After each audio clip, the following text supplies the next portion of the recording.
Здравейте! Добре дошли в новата рубрика на вече забравената Укичка от коса до пети.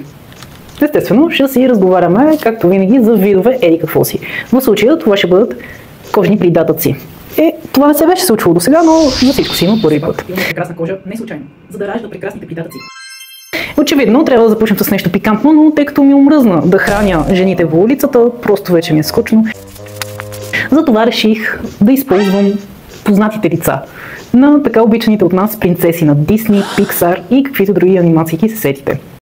Аз реших да разделя видовете коса на 4 основни категории. Първата и най-желана. Онези, които отразяват слънчевите очи. Характеристики: гъсти, блестящи, здрави, тежки, подравнени, гъвкави. Която се обръщаме. Тези, които няма как да се обходят повече от веднъж с такъв ластик. Какво ли направим? Жива и здрава.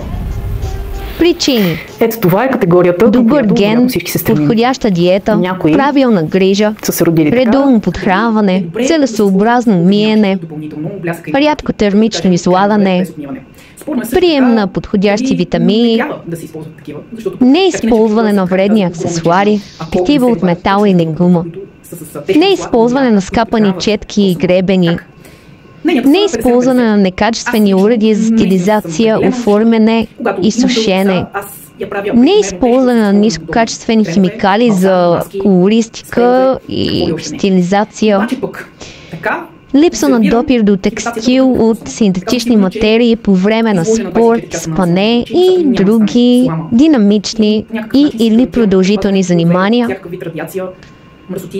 неопасни коафьорни похвати, като топиране, филиране, рязане с бръснач, дърпане с цел разресване на обезцветена коса, липса на химични процедури с друг статус, обикновено неразкрасителни, ами животостабилизиращи.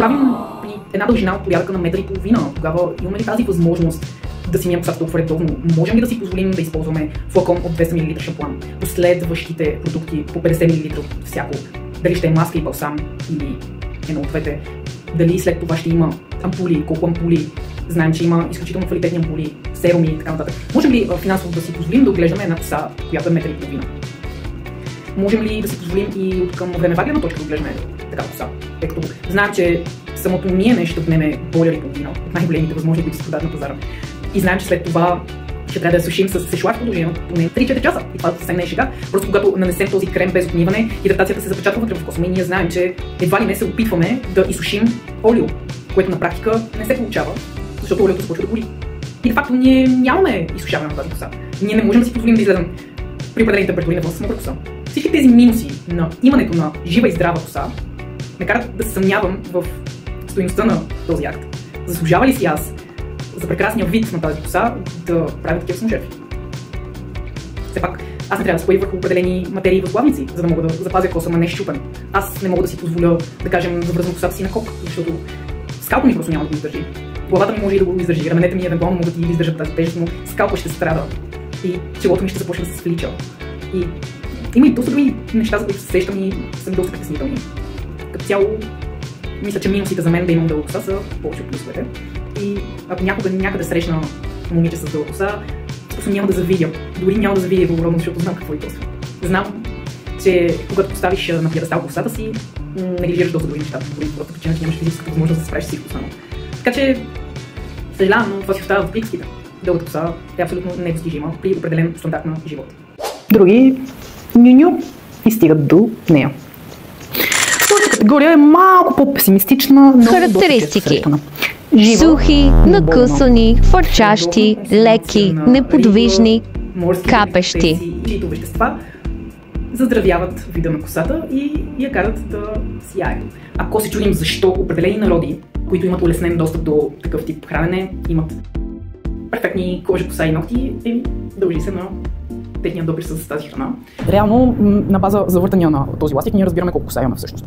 Ако можем да завъртим ластиците, да ги усучим повече от един път, да кажем 2 пъти, според мен ние сме за изсушаващ шампуан. Ако можем да завъртим ластика 3 пъти, какво менгеме се случва и за да не изглежда толкова плашещо, трябва да се създаде представата, че има някаква коса, дори да я няма, тя трябва да се разтлее по скалпа, така че да го прикрие и ще създаде желаната илюзия за огромно количество коса, което според мен е желано като ефект, но това ще е само илюзия. Такива типове шампуани, те са измиващите. Това може да е най-обикновен шампуан за измиване без определена специфика, а може и да е най-специалният измивен шампуан с специфики за вида скалп. Тяхната особеност е, че доизсушават косата, съответно постигаме точно ефекта, който споменах, че не е желателно да целим, ако имаме твърде гъста коса. Но пък ако имаме средно гъста или рядка коса, измиващия шампуан е това, към което трябва да се стремим, когато търсим шампуани. Никакво оправдание няма как да е липсата на парите, защото силно измивни шампуани има цена от 2 лева. Просто това е шампуана, който трябва да се ползва, за да създаде някакъв нормалитет. Има много такива случаи, но очевидно никой не може да се сети, че трябва да се използва изключително измивен шампуан и са изключително достъпни. Действат. Буквално може да се усети скърцането, да го чуете и го усетите. След отмиването на този шампуан няма възможност да се прокарат пръсти между сноповете коса. Скалпа скърцащ, така че цени и пари тук изобщо няма да намесваме в днескашното видео, защото има всякакви категории, което е изключително достъпно вече. Няма никакви оправдания, че поддръжката е скъпа. Поддръжката на гъстата коса, това е безбожно скъпото нещо. Те изискват подходяща диета, правилна грижа, редовно подхранване, целесъобразно миене, рядко термично излагане, не допир до вредни аксесуари, не допир до скапани четки и гребени, не използване на некачествени уреди за стилизация, оформяне и сушене, не използване на нискокачествени химикали за колористика и стилизация, не допир до текстил от синтетични материи по време на спорт и спане, както и на други динамични и или продължителни занимания. Избягване на опасни коафьорски похвати, като топиране, филиране, рязане с бръснач, дърпане с цел разресване на обезцветена коса. Използване на изключително качествена козметика, която много рядко е достъпна, набавяне на необходимите витамини, ако те не се добиват чрез храна, много вода и много ток за базично измиване и подсушаване на косата. Често има решение, за да може от втора категория да се мине на първа, но често се неглижират тези решения, така че си седят на втора. Трета категория – мъртви коси. Съжалявам, те биват сламени, да се качват нагоре. Кошници, четки за пот, уръфани, цъфтящи, тези коси с потенциал да се обезцветени. Живите мъртви или съживените мъртви, както ви се хареса. И това е.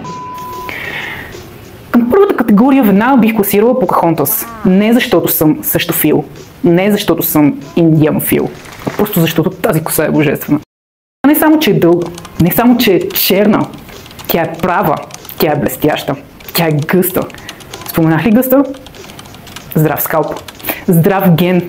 Това момиче явно се храни само с бикове. Нямам представа, не знам какъв е случай. Само знам, че заслужено попада в първата категория. Такива коси да видим рядко, но ги има в световен мащаб. Обикновено се свързват с расата на негроидите. Те са изключително космати. Такива сред расата на арабите и сред тази на турците. Вероятно има и някъде другаде. Има, разбира се, Рапунцел. Когато се сещаме за Рапунцел, веднага се обръщаме към друга част от нашото полукълбо или кълбо. Не съм много по географията. Имаме ли нещо такова в списка с сметаните добавки? Отиваме някъде, може би, на по-студено или някъде централно, европеидно, не знам.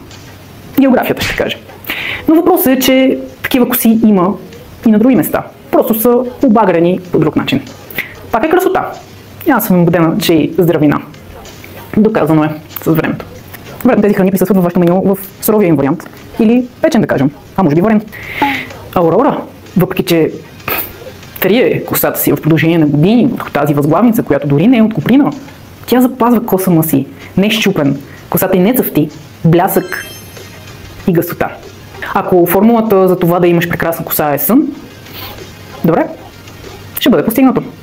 Но аз си мисля, че за да не ти завършва косата като на Жасмин, трябва нещо малко повече от сън. Защо споменавам Жасмин по този начин? Защото тя беше на косъм да бъде към първите, но реши да не посещава фризьор, да не кастри тези краищата и да попадне във втората категория. Краищата са и болни. Не може една коса, която е толкова прекрасна, да бъде немърливо неглижирана. По този начин просто е кощун, според мен. Жасмин, разберете се нещо с Ладин и действай по въпроса. Ако не черта, поне си направи венец. Но това нещо, не дей. Излагация за целия арабски свят, които уж много държат на косите. По краищата на Жасмин няма как да обсъдим това нещо.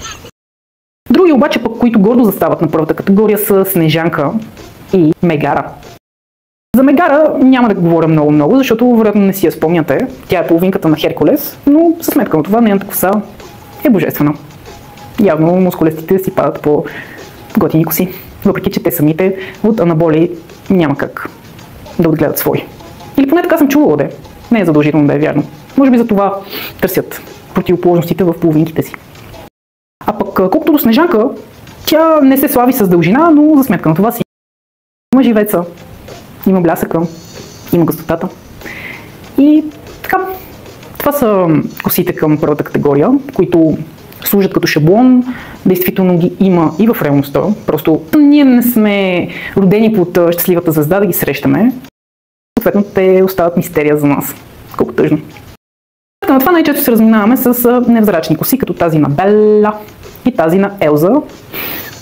Леко рехави, леко скучни. Леко скучни. Би казала доста скучни. Нещо като да се разминеш с призрак. Тоест, нищо. Абсолютно нищо. Никакво впечатление няма как да остане в съзнанието ти. Съжалявам, това беше четвърта категория. Казах твърде рано, но нямаше как. Не ми се чакаше толкова дълго време, за да оплюя Белла и Елза с скучноватичките им косички. Те се срещат навсякъде, както споменах. Няма какво толкова да ги обсъждаме. Да, живи са, но са скучни. Така че, сета. По-добре да си слагат качулки. По-интересни ще изглеждат. Втората категория. Споменах ви вече, че Жасмин е там. Жасмин с нейната глупост. Една ножичка за 5 лева. Толкова ли е скъпо? Те крайчета трябва да бъдат подкастрени. Ако нямате пари за фризьор, не виждам какъв е проблема. Направете сами. По-добре за вас, по-добре и за мен. Поне няма да гледам грозоти по улицата. Но айде стига толкова злобичка. Няма за какво да я проявявам тази злоба, реално погледнато. Аз, моята коса, си я харесвам. Мулан. Щях да я сложа в първата категория, но малко по-рехавичка от тази на Покахонтас, 70% по-рехава и неоформена. Сори, ще ми се да кажа нещо по-хубаво, но изглежда болно. За нейната коса трябват някакви специални препарати, които спомагат възобновяването на растежа на косъма. Тоест, трябва да изникнат поне 70% повече косъмчета, според мен. Това е моето мнение, базирайки се на вида на косата на Покахонтас. Сега не можем да кажем на бялото черно, което си е. То по тази лойка дайте всички да ги слагаме към живи и здрави. Няма да е честно. Не е честно. Затова има тези различни категории. Други приятелчета на Жасмин и на Мулан са Муана и Мерида. С прискърбия съобщавам, че си изкриви и душата да ги вкарам във втора категория с прекосили. Честно казано, исках да си ги вкарам където има мястото, в трета. Обаче си викам, не са виновните момичета. Едната не е виновна, че е родена с такава коса, другата не е виновна, че е родена на остров. И реших да проявя някаква емпатия към тези две жалки девойки, като ги класирам на второ място, като им дам надежда, че могат да се оправят. И реално да, те могат. Ако си отрежат косите, ги подхранват и защитават, леят тонове подхранващи масла, олия, кремове, използват краткотрайни решения като стилизиране, използват временни решения като някакви много специални спрейове, които се пръскат на всеки 30 минути. При тях положението е толкова трагично, че или трябва да инвестират изключително много в козметика, или в терапии, или ако нямат достъп до такива средства, просто трябва да си отрежат косите. Но нещо трябва да се случи със сигурност. В случая Мулана, според мен, трябва да използва защитаващи продукти от сол, от УВ, вятър също така, което ще рече, че трябва да са и утежняващи, и косама, подхранващи, много омазняващи, така че да създадат много дебел и плътен филм, защото на нейните дмуркани трябва нещо да устои на този натиск по някакъв начин.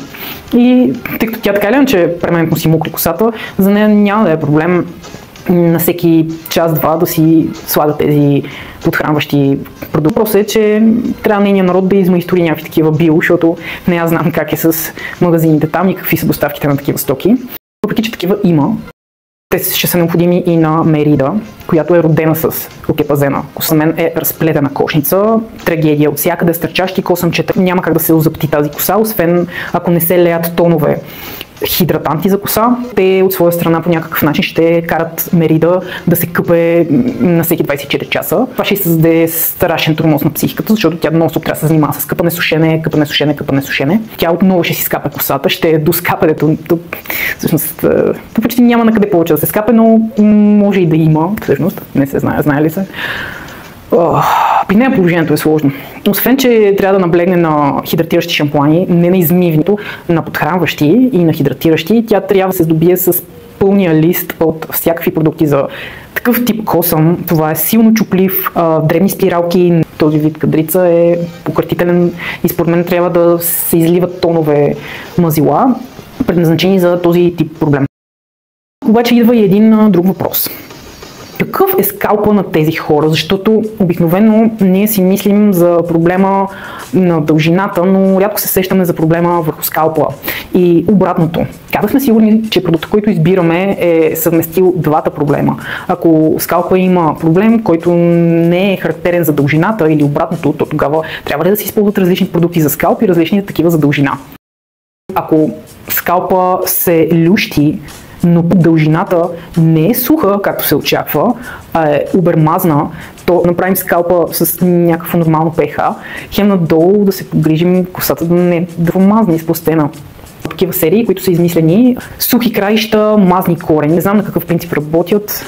И на случай трябва да се измисли нещо такова, в зависимост от проблемите и на скалпа. Защото толкова дълги коси, реално погледнато, краището отдавна би трябвало да е забравило откъде е поник. Когато говорим за продукти за коса, освен измиващи и подхранващи, такива с или без отмиване, трябва да си направим някаква груба равносметка дали ще използваме стилизанти след подхранване. Използваме определено подхранване, да кажем крем без отмиване, то стилизанта след това, който смятаме да нанасяме, ще действа ли? Искаме да използваме този крем без отмиване като предпазен филтър между косата и стилизанта, но реално погледнато стилизанта няма да работи по същия начин, защото ние вече сме запазили, капсуловали сме тази влага в косъма и не се предполага, че да кажем гела, колкото и да е екстра стронг, той ще действа ли по същия начин? Това са много интересни въпроси, в които трябва да се замисли човек. Той иска да си жертва косата за пореден път, с най-силния лак за коса, или иска да си създаде това филмче, което ще му предпази косъма. И съответно ще направи действието на стилизанта нулево.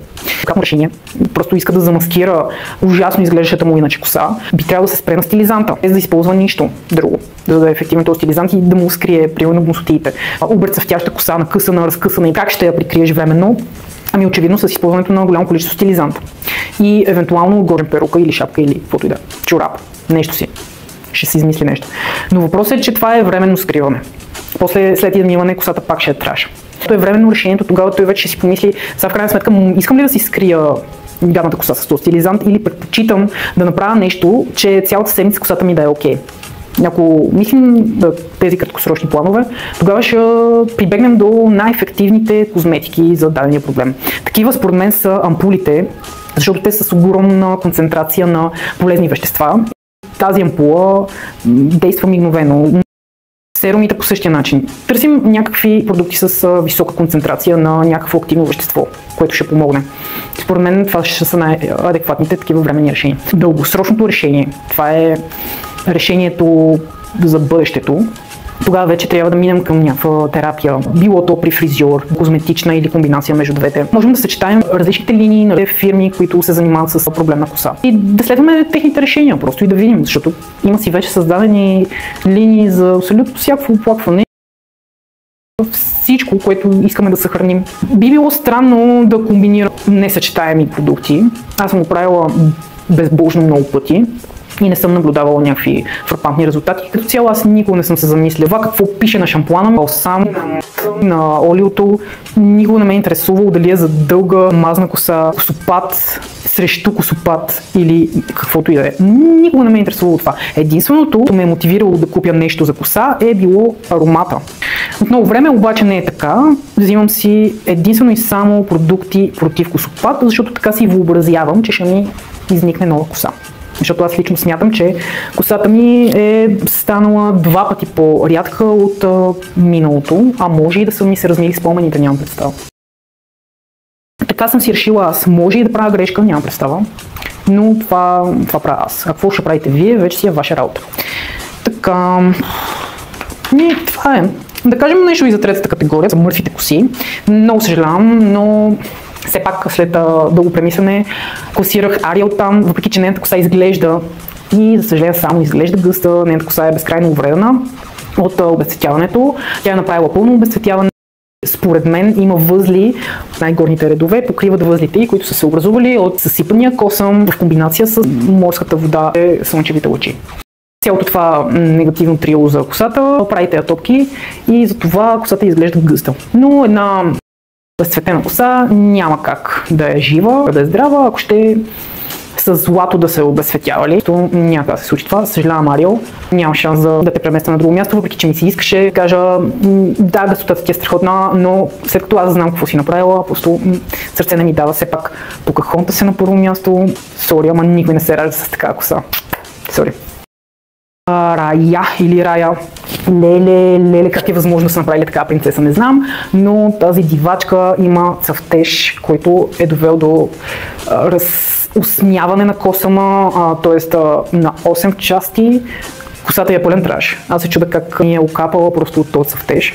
Освен, че никога не е виждала ножица тази коса, си личи, че е раздърпана от всякъде. Признавам, че не съм гледала този филм с нея. Дали е увисвала върху косата си, някъде и е паднала от скъсването, няма представа какво е направила, но косата изглежда пократително. За този вид мъртва коса ножицата е единственото решение. Няма терапия, която може да оправи такава с инфлация. Единствено ножица, докато при Ариел, доколкото знам, поне някаква терапия може да се измисли, така че да подхранват. Ностоп трябва да се правят тези терапии при нея, за да подхранват, докато не израсте нова коса. Но при Рая или Рая, при нея трябва да се кастри, докато се стигне до някаква жива коса, ако има такава, не е увредена. При Тияна положението е сходно, просто има безумно рядка коса. При нея трябва да се наблегне на продукти, които възобновяват растежа на косъма. Подобно на моето съващане, че косата ми е наполовина по-рядка, просто да растат повече косъмчета, които да се скриват скалпа.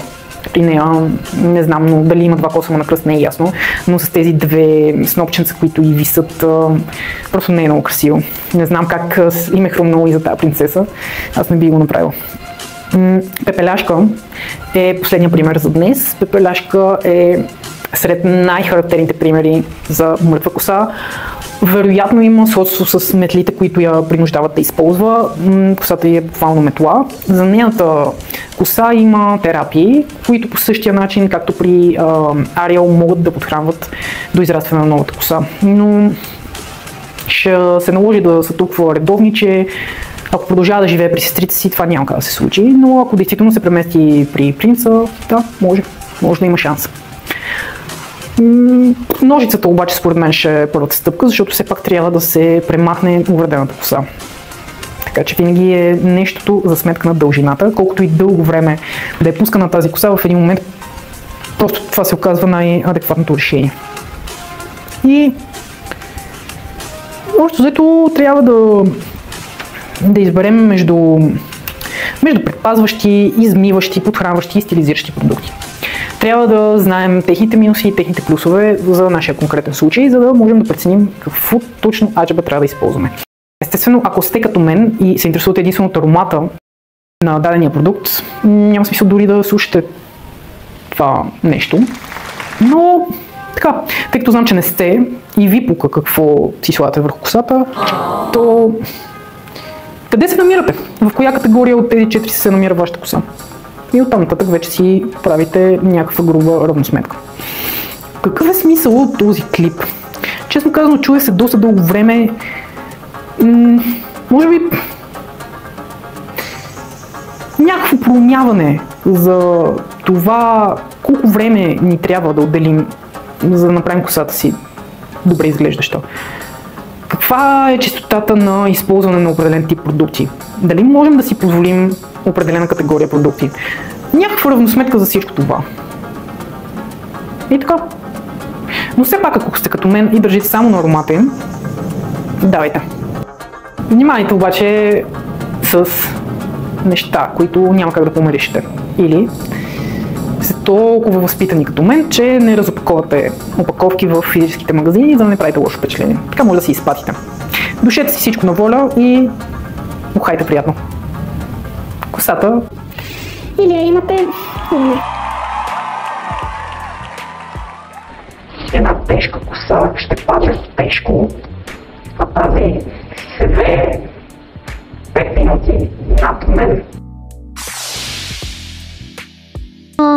Формула съставена точно за такъв вид разплетени кошници, тотално безжизнени коси и така нататък. Този крем е без отмиване. Той създава чувството за тежест. Пълен е с всякакви олия и има отвратителен аромат. Идеално ще пасва на така изглеждащите коси.